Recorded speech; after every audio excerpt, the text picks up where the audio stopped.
The Lives of the Saints by Father Alban Butler, December 12th, St. Thomas, Holland. Thomas Holland was born in 1600 in Sutton, near Prescott in Lancashire. He studied in the English colleges of St-Omer and Valladolid.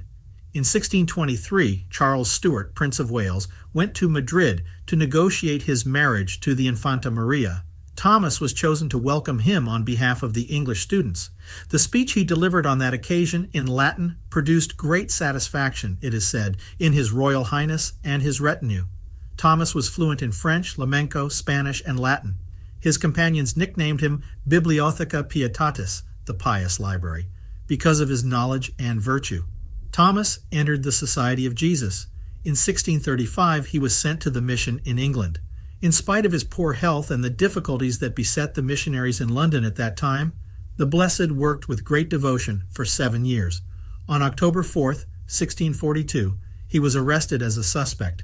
2 months later, he was tried at the Old Bailey Court for having received priestly ordination abroad.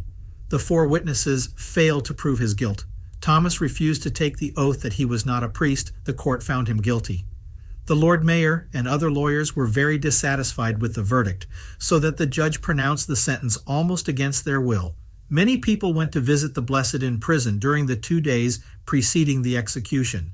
The Duke of Vendôme, who was among the visitors, offered to intercede for him, but the Blessed politely refused.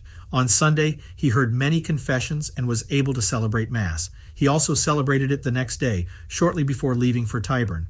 Neither the Mayor of London nor the Mayor of Middlesex attended the execution, an absence which the people interpreted as a sign that they did not agree with the sentence.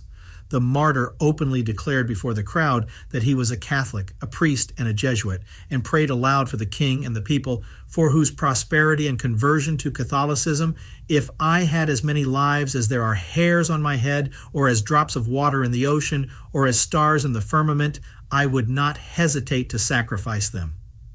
The crowd welcomed these last words with an ovation. The executioner let the martyr die on the gallows before proceeding to execute the rest of the barbaric sentence.